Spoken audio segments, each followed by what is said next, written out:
seja bem-vindo a mais um Se Liga na Educação de Ciências. Eu sou o Bruno Galvão, vou falar com você, aluno do 7º ano do Ensino Fundamental, sobre taxonomia. O que será que significa esse nome, taxonomia? Bom, quais são os objetivos principais desta aula? Eu gostaria que você, aluno, conseguisse compreender a evolução do sistema de classificação dos seres vivos e que você possa entender também a organização taxonômica adotada atualmente. Bom, então esses são os objetivos desta aula e eu espero que você compreenda esses objetivos até o final desta aula. Que seria então esse nome tão estranho, né? Taxonomia, não é uma palavra cotidiana, não é uma palavra usual para nós. Bom, chamamos de taxonomia então a ciência responsável por fazer a classificação sistemática em categorias de diferentes áreas. Professor, você quer saber? Eu li esse conceito, acompanhei e ainda não entendi nada. Calma, tenha paciência, você vai entender daqui a pouquinho. Bom, o que a taxonomia faz?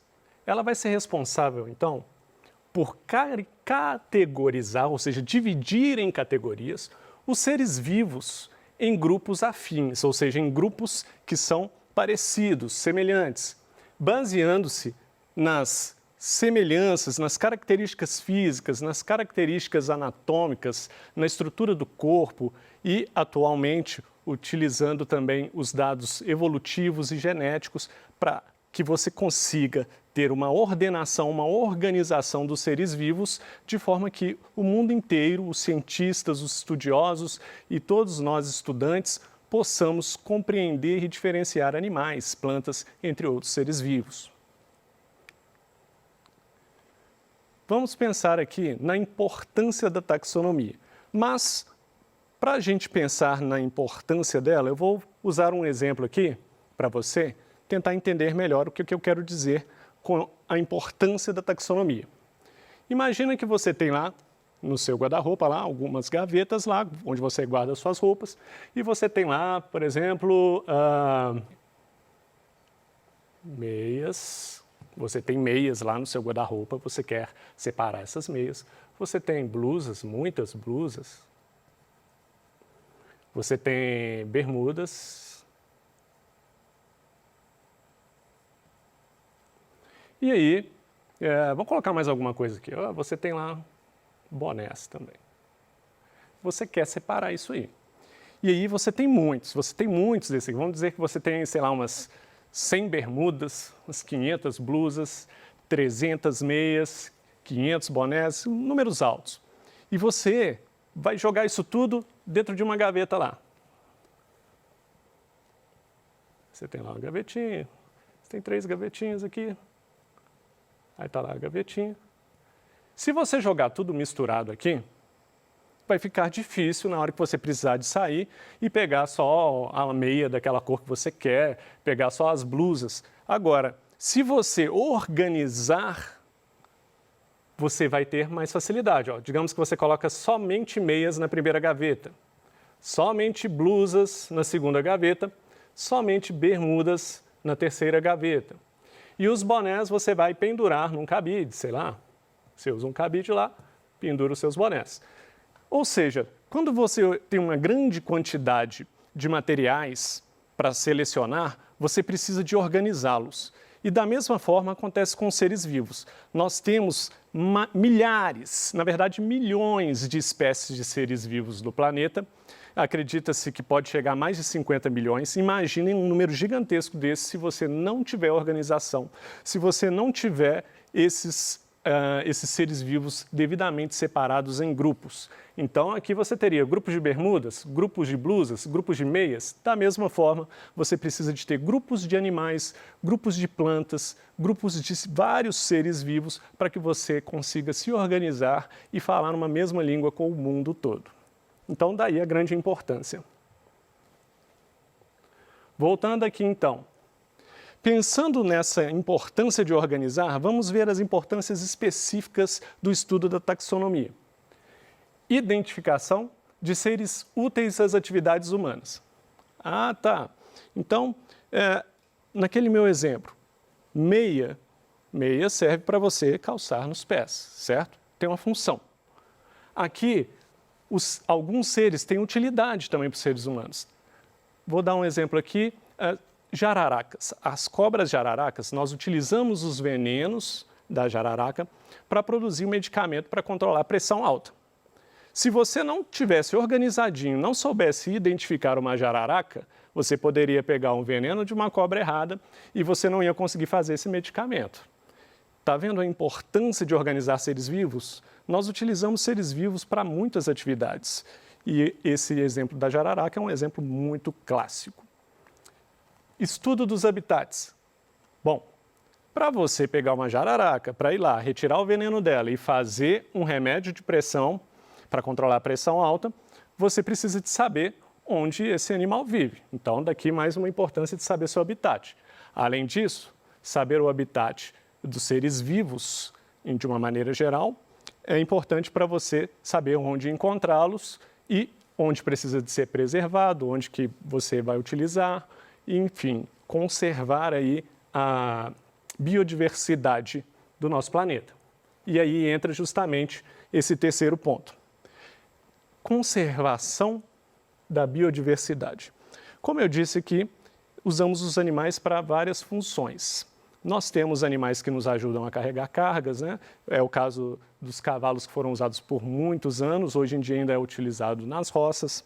Nós temos vacas, das quais nós nos alimentamos, elas também produzem leite para nós, nós temos vários animais que nós acabamos criando fora da natureza para usar como fonte de alimento ou fonte de outros materiais. Mas é importante saber também que a biodiversidade não é importante apenas por causa desses animais que nós utilizamos diretamente. Muitos animais influenciam nossa vida e às vezes nós não percebemos diretamente. Vou dar um exemplo clássico também, que é o das abelhas.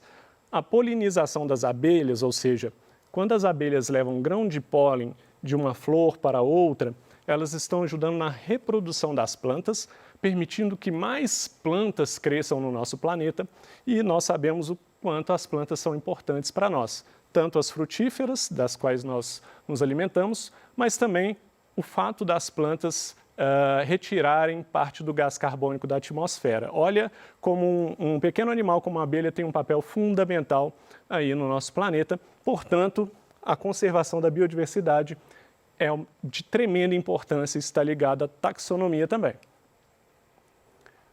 Bom, Aristóteles, já no século IV a.C., já tinha classificado os animais de acordo com a presença de sangue e outros fatores. Então, Aristóteles, há muitos anos atrás, como dito aqui, ele já tinha uma pequena classificação de seres vivos. Olha, então a gente tem seres vivos com sangue, eu estou pensando aqui em sangue vermelho, tá? Tal como o nosso.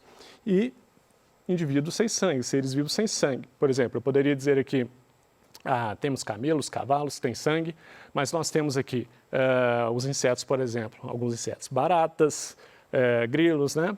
E aí, o Aristóteles não considerava esses pequenos animais como tendo sangue, né? Então, animais com sangue e sem sangue era uma classificação básica. Também tinha uma classificação que usava assim, olha, animais de corpo mole, animais de corpo duro e algumas classificações mais simples. Bom, e aí tem um conceito ainda dessas classificações taxonômicas que nós chamamos de classificações artificiais.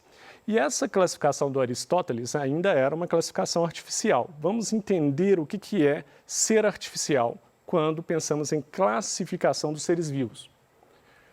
Alguns naturalistas, então, classificavam os animais dessa forma aqui, olha. Por exemplo, modo de locomoção, ambiente em que viviam.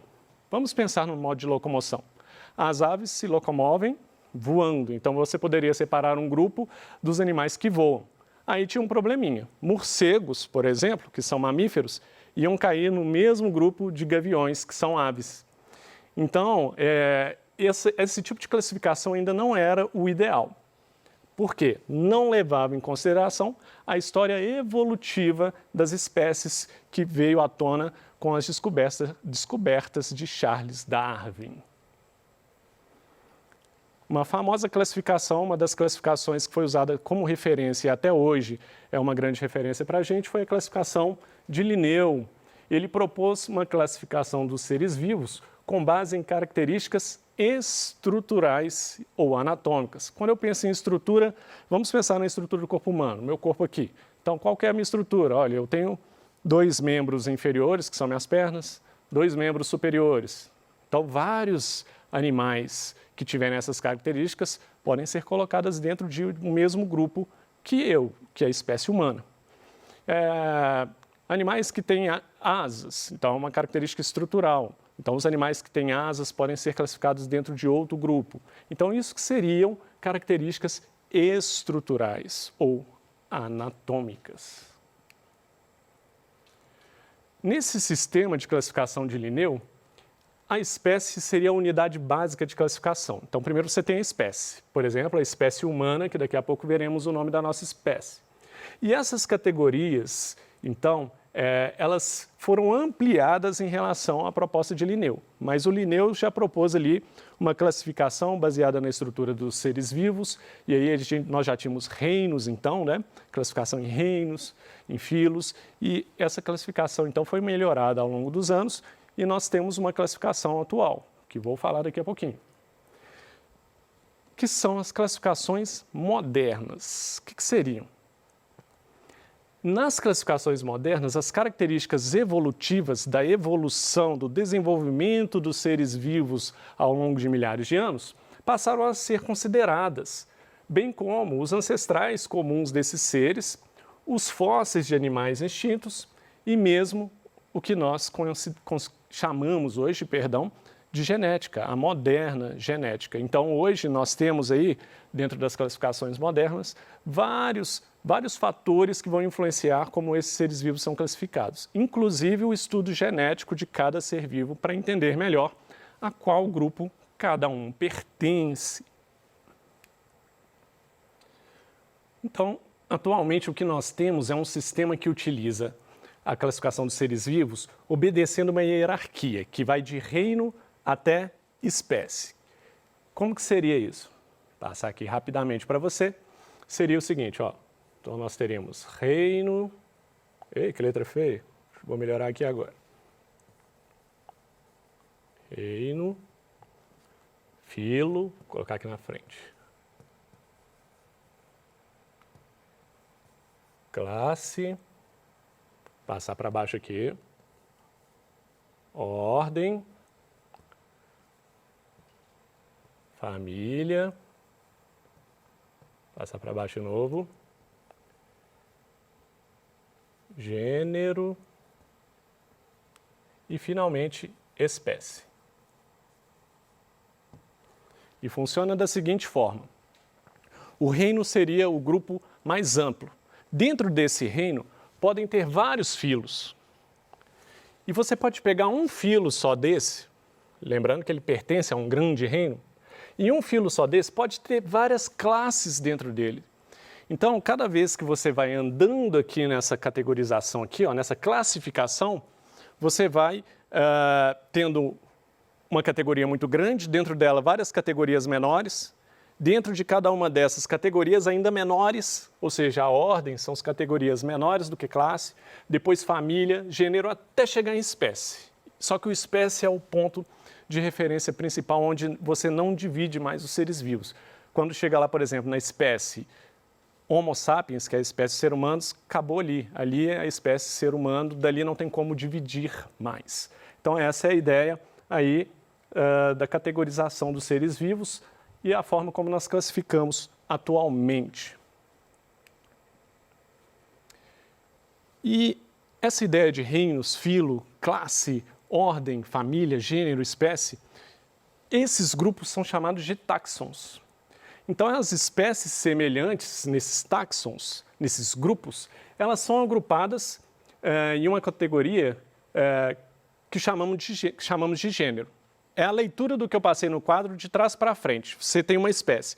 Várias espécies que têm certa semelhança são categorizadas dentro de um mesmo gênero. Vários gêneros que têm semelhança são categorizadas dentro da mesma família.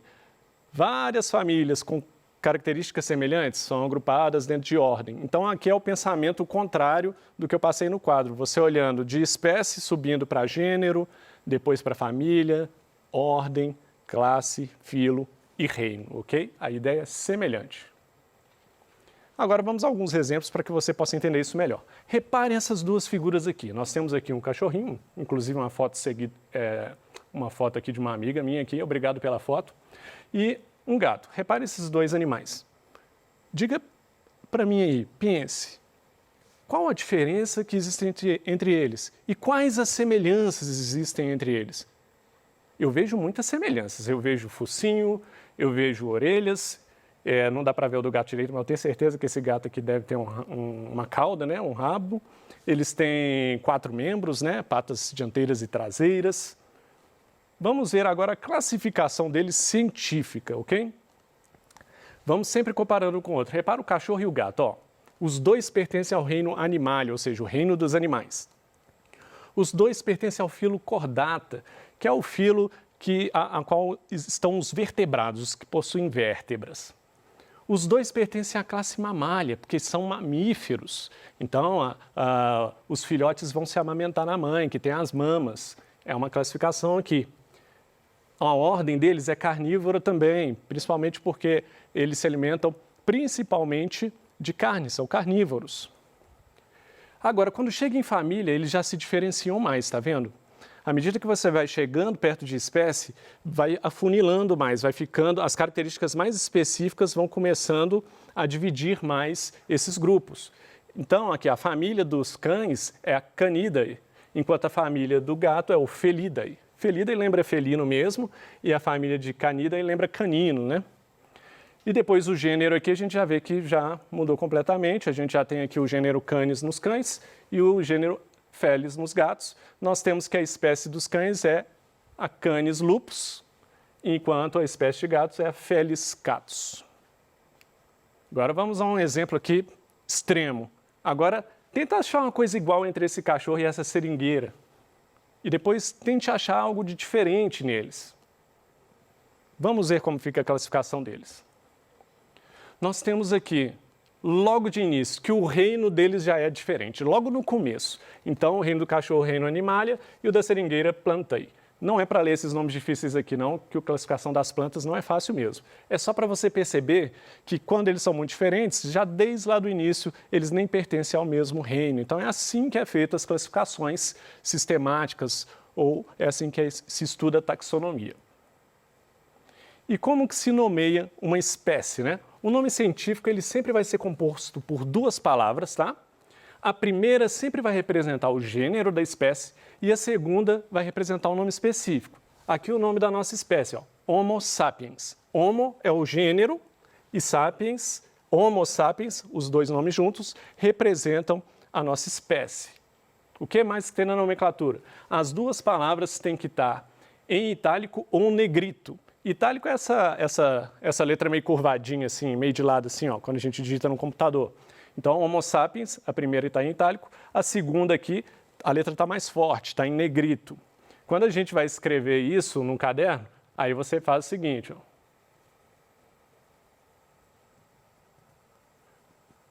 Porque não dá para escrever à mão em itálico e negrito, né? Aí você sublinha essas palavras, ok?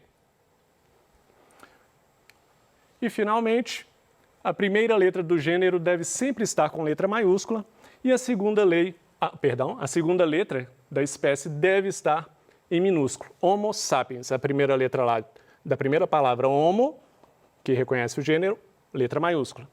E a segunda palavra, letra minúscula, sapiens. Aí estão os pontos principais, nós vimos aí a taxonomia e a sua importância para a nossa vida, as classificações artificiais, né, que não consideravam a evolução, classificação de Linneu, famoso Linneu, as classificações modernas que usam a genética e também a evolução, e a nomenclatura, como que se escreve o nome de espécies, né? É isso que eu queria falar com vocês. Repare aqui as referências bibliográficas, caso você queira aprofundar no assunto, são boas referências. No mais é isso, eu desejo a você bons estudos.